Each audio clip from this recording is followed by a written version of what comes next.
You're such an asshole. Morning, children. Sponsoring Horror Cappy here. I got Fresh and Fit, only because I stole this sweater from him, and it's rapidly becoming my favorite black hooded sweatshirt. I do have a unmarked, just pure nothing on it black hooded sweatshirt, but that lost these things. And of course, I have my ancient black hooded sweatshirt that saw me through many patrols in the cold, harsh climates, working security. And that one's starting to fray, so I'm keeping that for I don't know. You don't use it because you don't want it to fray anymore, but you don't want to get rid of it because it like helped you through a difficult part of your life. And then I got the Deadwood Tobacco flat brim hat. And if you want to tune into their podcast, did they tell you to promote it? No, I'm promoting them because they're friends of mine, and then they gave me a free hat, and it is a flat brim hat. I am fully aware I look like a douchebag. I tell they all wear the same thing, unless they take their hats off and they're bald. And like, yeah, that looks douchey. I've never liked the flat brim thing. I think it looks moronic, but they're good people, and they have a podcast. And if you want to do that, more importantly, if you want to buy cigars from them, they're okay if you tune into the podcast. And it was funny because I like tripled their viewership. On one of their videos. But then if you want to buy cigars, you're probably more excited if you buy cigars from them online. We have a question. I also do these intros to piss people off. We'll get to the point, Cappy. Tune into someone else. Just, you don't run the show. You can go away now. Hey, Aaron, please keep me anonymous. I would like a video request. Please let me know a price. I've been watching your channel for the past few months, and I have to see your content is not be extremely helpful, but also very interesting. I was recently watching your opinion on the Vietnam War video. I was familiar with your hatred of communism beforehand. I don't know. I just hate evil. Communism is the human manifestation of evil. That's it. After watching the video, I was curious as to what your thoughts on Patton's proposed invasion of the Soviet Union are. Patton is quoted, "If it should be necessary to fight the Russians, the sooner we do it, the better." Well, he was right. Do you think this would have been a good idea considering the nuclear monopoly the U.S. had at the time and the almost guarantee that would have prevented the communist subversion of the U.S. and the deaths of the hundreds of millions of people? I don't think it would have prevented the subversion of the U.S. I do. And hundreds of millions of people that, let's take them one at a time here. All right. The Heinleinian, is that the word? Good times, weak men, strong times, bad men, whatever it was. Humans, like gravity is always pulling you, mass always pulls you towards it. Humans are always pulled towards laziness. Whether there's a Soviet Union or a Maoist China or a government greasing the skids for that to happen is irrelevant. Humans are by nature lazy. And we got to learn that we need the hard times to teach us, like, oh, if we don't work, there's no food. And then like, oh, okay, well, we better work hard now because that's actually a lot less work and a lot less pain than the starvation. So whether the Soviet Union was there or not, the United States economy, we were well on our way. The United States, the best times the world has ever seen for the largest amount of people ever. What? Bored housewives in the 60s weren't going to come up with feminism? Oh my God, my hoo-ha. I'm so amazing and brave. You didn't think various, like somebody in the body politique of the United States will have come up, hey, if we tell those people that the trait they were born with, whether that was race or gender or modernly made up mental disorders, right, millennials? Or what's the most popular thing? The Zoomers are doing it in high school because it's to be non-straight gender choices.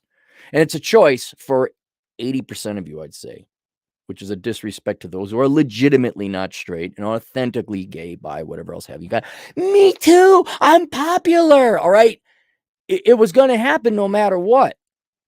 So I don't think it would have prevented the subversion in the United States. We were well on our way. FDR was there. What's his name? The guy, Woodrow Wilson. I mean, it was already happening. I'm surprised it lasted this long. A lot of that has to do with the world wars we had, and the U.S. was the established world reserve currency, about the only economy left. And then you had Ronald Reagan, which extended it another maybe, I don't know, 20 years.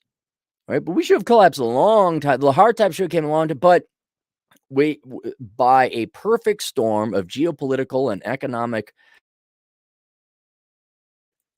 forces, we just had these perpetual good times, and now we're the most screwed. Think about how weak we are to the point of mental illness. Well, we fake having mental illness so we can collect a disability check. And we're so worthless and vapid and useless and valueless that we start celebrating traits we were born with as the ultimate thing in our lives. Or if we don't fit in a disadvantaged group that is currently politically popular, we'll fabricate the type of gender we are just to be popular. Like, we really got no other problems going on.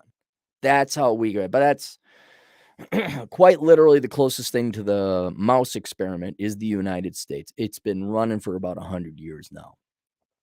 And so I think the communism was going to come because it's inherent in human nature. It's a cycle. It's a cycle. And so Soviet Union or not, maybe it accelerated it a little bit, maybe. But it was going to happen no matter what. Technology was going to make it so that everyone had it easy. My opinion about how feminism and communism kind of parallel very closely. Well, technology has liberated women from men. They don't need men anymore. And you see what happens. We want free stuff. We're voting Democrat all the time. We're brave and amazing. I'm a strong, independent woman. Bail me out of my student loans. Create a job for me. That was going to happen whether the Soviets were here or not. Anyway, so it would, in terms of your analysis, it would, in my opinion, it would not have, maybe it would have delayed it a little bit, but it was going to happen. I mean, come on, the boomers, holy cow, they didn't need the Soviet Union's help to subvert the United States. They were culturally bankrupt and morally bankrupt anyway. I would argue divorce did more to destroy America than the Soviet Union did with whatever subversion and all that. Yuri Bezmenov's moral demoralization, or whatever you call it, social demoralization. After watching your video, I was curious, it should be done sooner the better.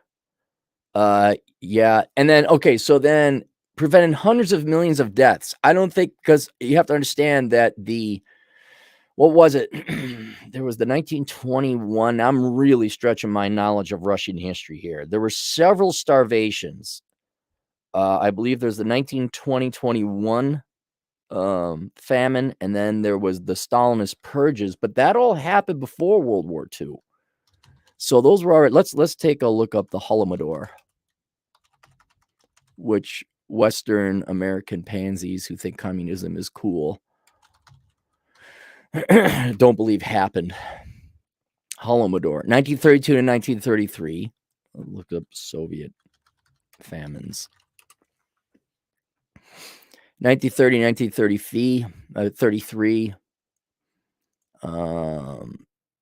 Droughts and famines in the Russian Empire tend to occur fair rate of famines occurring every 10 to 13 years. Drought every 5 to 7 years. How many famines did the Soviet Union? Three. Okay, 1921 to 22, 1932, 1933, 1946, 1947. Okay, when were the Stalinist purges? So the 46, 47, maybe you might have prevented that, maybe, but you probably would have ended up killing just as many people during a war with Russia. The purge, 1938. So I don't know. Deaths, 1.2 million. All right, so there were 4 great deaths you could attribute to communism, 3 of which all happened before World War II. And then 1 would have happened regardless anyway. So yeah, I don't think us going in there and killing the commies, and keep in mind, this wasn't like a surgical. We didn't have this capability for surgical strike Oh, we're going to take out that terrorist in that room in that building, but leave all the civilians alone. If you want to use nuclear weapons, you'd be killing just as many innocent civilians, way more innocent civilians actually than probably what, how was the population of Moscow? I mean, what was it back then? 4 million? So you wouldn't have prevented any deaths. You probably would have caused more innocent deaths. And if you did want to do it, like, okay, we're going to go in surgical ground troops so we don't accidentally bomb people. Well, the tactics back in the day was carpet bombing cities anyway. So you're still killing as many civilians, probably more in a long, dragged out war. And then just so you know, a little bit of history here. They already had a theoretical plan. It's called Operation Unthinkable. This is the British, though, by the way. And maybe the United States had some plans. The one I'm familiar with is Operation Unthinkable. And it was like, okay, what if we went in and took out the Soviets? The Finns did a pretty good job of stopping them.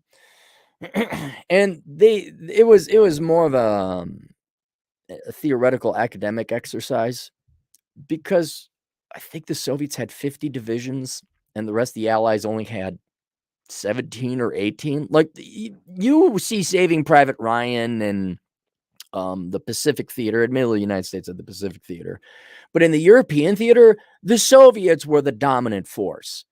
They were the ones that did most of the work by sheer numbers and resources. This is not to lessen the amount that the Brits did early on or the United States did in the middle. But by pure numbers, the Russians had us beat on a ground war, no problem.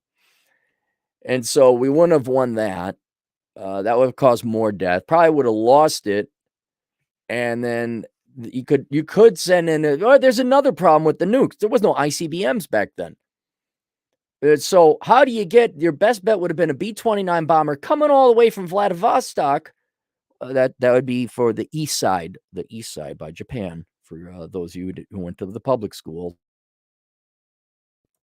And I don't know what the range of a B-29 was, but sure the heck was it go from the Pacific to Moscow.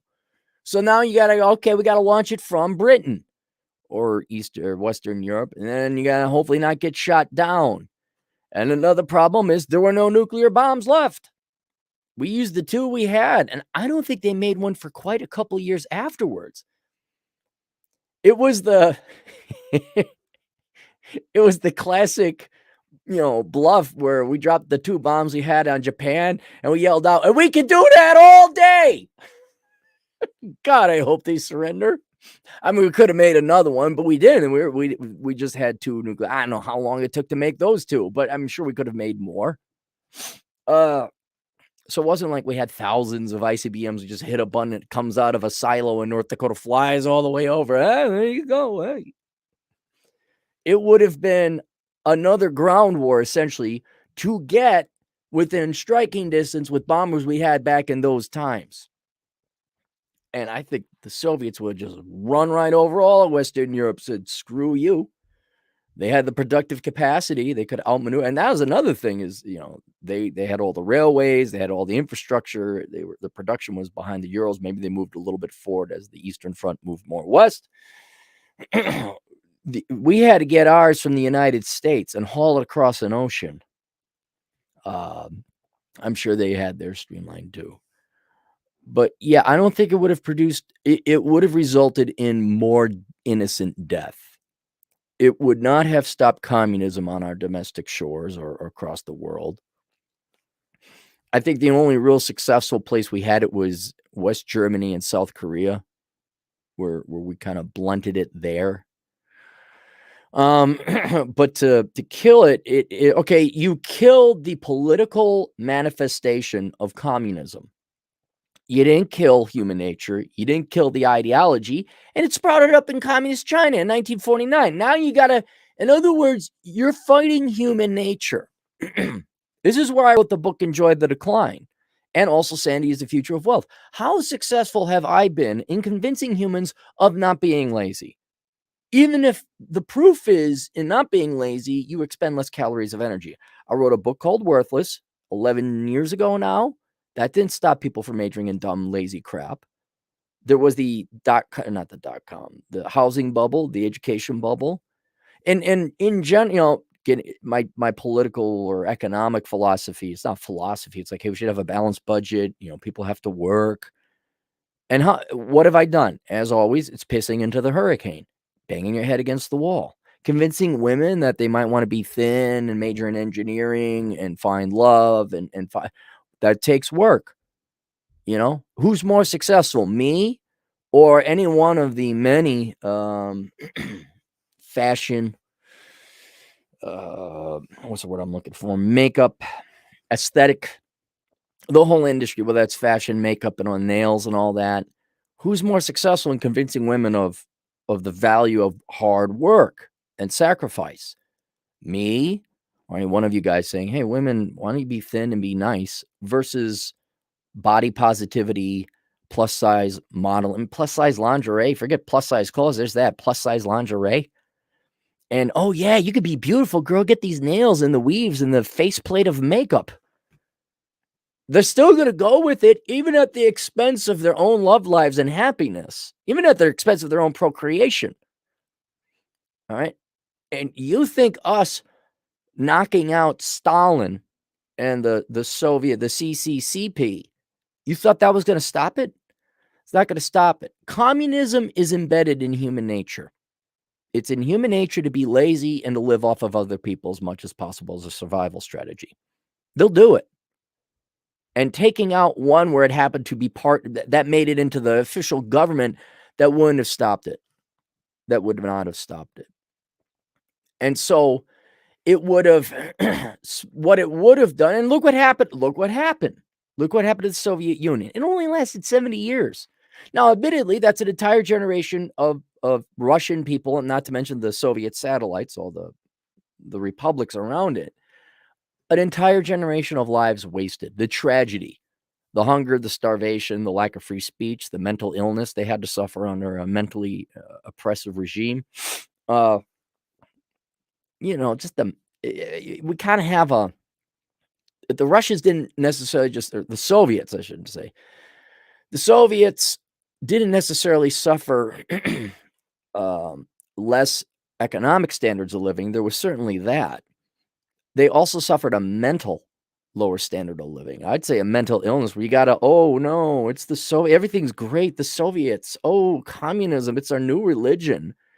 And you are very, all of us here in the United States, maybe the West in general, are familiar with this mental disease where we just bow down and worship leftist woke crusaderism, I'm so good virtue signaling politics. Oh my God, the black people. Oh my God, the Asians. Oh my God, the Womans. Oh my God, the children's. Oh my God, the environment. It's like, hey, can we just like be left alone and we all have our fun and everyone based on merit? No. You gotta, your kid comes back, Dad, I think I'm quad sexual. Like, did they just come up with that last week? You gotta deal with that mental illness. And if you don't do that, then there's the Stasi report your neighbor, cancel culture. You don't really have the freedom of speech, that kind of thing. That's happening here in the West. That is relatively, I use that word loosely, relatively not communist. They're kind of mixed right now, half socialist, half capitalist. That's happening in your private lives. You didn't need the government to do that. Did you notice it's in human nature? We're going to report you on the internet and get you canceled because we're doing good. No, you're just lazy. You don't want a job, but you can't stand the fact that you're a parasite. So you got to take down people who are productive because they have constructive criticism about society in the actual loving and caring aim to advance society. That comes from spoiled brat suburbanites and kids on the government dole, none of which who had to work a day in their lives. Not to mention coddled and cultured with the public schools where they encourage that. Like, oh, us versus them. You have value. You got to fight the system. Hey, how about you get jobs and then these problems go away and you support yourself? That all happened under a relatively free market economy and a free society. And what do? They all went to tradeism. ooh, I'm so valuable because of the way I was born. And if you don't agree, you're a bigoted, whatever, isterism or phobe.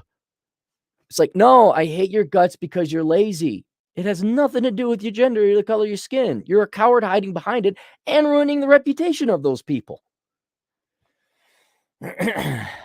all without a government, all without a communist government, outright communist government anyway.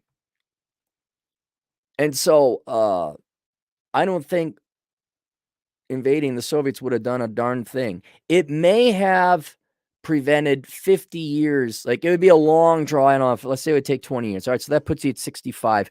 So yeah, because the Soviets had already taken over 1917. So 45, let's say you're done at, let's be optimistic, you're done in 1950. Soviet collapse 91, so that's 40 years. Let's say you brought it in 20 years. You collapse it in the 70s. So you would have, oh no, wait, hang on, I got to do the logic again. We went and ended it, you would have saved 40 years of Soviet problems. So 40 years would go by. The liberated Soviets under the United States. Well, look at what Japan did. You know, they went and printed the money press. We could use that right there. How many places did we liberate in World War II just end up becoming socialists? I mean, all Europe practically, right? And now, oh no, we need more print off of the monies. Oh, the euro. Oh, Italy's doing its Italian thing that it always does, laying on its ass, not working. Greece. Yeah, pick your poison. Show me one European country that isn't, you know, above 50% GDP government spending plus inflation. So okay, so the Soviet Union would have just been another European country, and the good times roll, and then they went all like, oh my God, there's so much money. Why is things so expensive? Why can't we're gonna nationalize the gas industry. That's what's gonna happen. That'll solve our problems. So I don't think you would have saved 40 years of Soviet people's misery and suffering. That's what you would have done. Only for them to, by this time, be doing it again. And so from a moral perspective, yeah, it's a vile, evil, dictatorial empire. I don't frankly know why we haven't gone in as a group of people in society and said, yeah, North Korea, enough of this. We're liberating your people. You're going to get out of here. And we're going to do it without firing a shot. Or we're going to fire lots of shots. You want to talk about ending evil, that's it. And the Soviet Empire was just like that. So was Maoist China. So yeah, from a moral perspective, yeah, communism is evil. It's also stupid. Forget the evil. Let's just talk about practicality. You can't feed your damn people. You got to enslave them. Make sure they have wrong think. It's an evil entity. It's an evil, impractical, bad, horrible. I mean, I think slavery is about the only thing, but it is a form of slavery because you take all the people's labor. So it's one of, if not the, tied with slavery, because it is slavery, evil forms of human oppression. Were we morally right? Would it have been moral to go in there and take out the communist leadership? Yes. It would not have been feasible without a tonnage of a lot more people killed. Then it'd be a continuation of World War II. And a lot of more people, I think, would have died. And then for what? Like, Chile's another example. Pinochet, what was that, the 70s? All right. Oh, they voted in a leftist Marxist government. I mean, not full Marxist, but certainly a socialist leftist government. People always keep going back, man. It's gravity. They're always going to go back. The only cure for communism is to get it so that everyone's like, oh my God, where's the food? Some of you kind of got that. Where's the lodging? Where's the housing?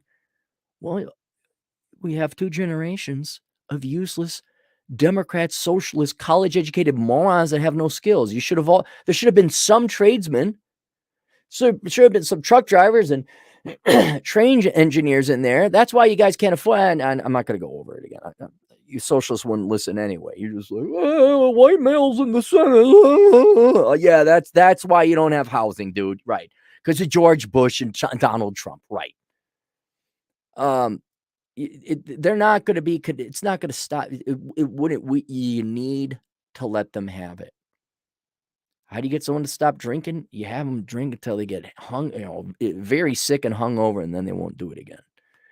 How do you? I don't know. How do you warn guys not to get married? Let them get married and get divorced. And even then, ooh, there's these you dopes out there on your third freaking marriage. Holy cow! Do you not learn? But that's human nature. And I don't know. Let me point on it. Have you convinced one leftist they're wrong? With all the empirical evidence, with all the logic, with all the morality, like you are not entitled to enslave people part of their time to give or to give other people money so you feel good about yourself. Western women. Because let's just admit, girls, that's why you get off. It's like, I'm going to vote to take his money and give it to that person. So I'm popular. I did something. I voted to enslave someone to the other person. I'm so good. Where's the food? Why is rent so high? Can someone fix my toilet? I have a degree in sociology. I'm too busy telling the world how to live their lives. But I'm not going to date a plumber. Oh, gross. Ew. Have you convinced one of them to look in the mirror and say, "Hey, wait a minute," or to simply look at the budget?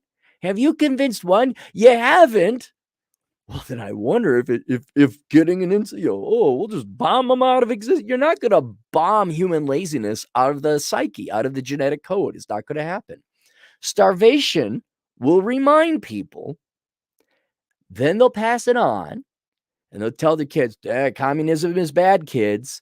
And if you're a second or third generation Cuban, like your parents came over from Cuba, like, shut up, Dad. Castro's really cool. You become a worthless American Kuantahaha because you believed your dumbass teachers. And you're like, no, communism bad, son. Shut up. I'm a woman now. How dare you assume my gender? I saw you being born. Pretty sure there was a peni there, Jose. My name's not Jose, it's Juanita. Ah, and there goes your Cuban American brainwashed child. I'm gonna vote for socialism because that's all I got. I hate you, Dad. Where's the food? Yeah, so we should stop evil in all of its forms. You should fight it like a cancer. You should fight communism like a cancer. You're not going to stop it. And in the process, you're going to kill the patient. And the only way to let it be is to let it be. You're going to lose a generation to the bad times, maybe more, like in North Korea. But in that particular instance, I don't think it would have stopped communism at all, and I think it would have killed a lot of people unnecessarily. Good as it would have been to take out the despicable Soviet Empire, and especially Stalin. Oh, just a vile guy. But I don't know, you girls. What I mean, Lenin was Lenin, Stalin, and then who was the one that the girls get wet dreams about? Or wet consciousness. What the Cuban guy? Because he rode a motorcycle and he was the son of a doctor and he was your standard trust fund baby. Che Guevara, yeah, you girls masturbate to him every night. You're like, oh my god, he's like a masculine socialist, like he is a murdering psychopath. But maybe you girls, that's why you girls like guys in prison, right? All right, let's go to super chats. Scrolling. Keep those doggies scrolling. Right. Alphabet, thank you. $2. I'm sure it is. It's not Mexican American poops. Chad said you found a Mexican cat that farts out hearts. Is that it? Is that the one? I can't see it. Yeah, no, damn it, Dami. It's not. I'm just doing it for some buddies. Tune into the podcast. Deadwood Tobacco Company. That's over here. It's the opposite. There you go. I got a Cowboy Bebop. I didn't know they're flat brims. I thought they always bent, and these don't bend. I mean, they bend with enough force. They never want to go back up. And I'm like, I look like a dork. Hat and clogs to but cap your friends of Silicon F my computer sound.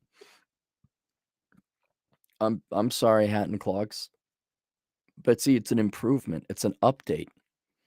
so that, Hajib can get the girls with the boobies. I will create something that is not needed in the computer. No one has asked for it, but then I will get a promotion, and then I will get the American girl, blonde girl hair with the boobies. 7-Step Survival. Subscribe to his channel, please. $5. Guten Morgen, Herr Capitan. Sick hat. Yeah, everyone loves that. Will you be taking up vaping next? No, I will not. I will not be getting a tattoo. Deadwood Tobacco Company. Everyone go tune in to the podcast on the YouTubes. Hand Clogs, $2. Comrade Cappy at it again. Nonstop. Hey, Trey, where have you been? $2. TFM really hates Woodrow Wilson. How about you? Yeah, I hate people who enslave other people. That was it. Look, before Woodrow Wilson, there was no income tax, no Federal Reserve. We had it, guys. We had it. Over 100 years ago, we had it, but we had it. There was no income tax. I think overall taxation was 3% GDP. And you could come to America. You could be free. Didn't even really care about immigration that much because, we don't have a welfare state. We had it. We had it where you had a free people, as free as you could possibly be. And Woodrow Wilson, look him up. I don't know his background. I haven't done a Clary test on him. Go look him up. Guarantee you he came from wealth. Didn't work a day in his life. I know what's best for society. Income taxes. The central bank. I'd be more pissed off at Woodrow Wilson than Stalin or Mao Zedong and all the other guys overseas. Traitors first. You kill your traitors first. Scrolling.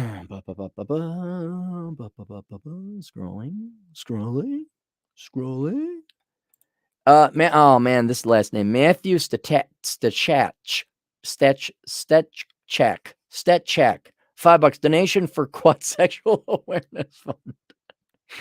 It'll be something tomorrow. It'll be something different tomorrow.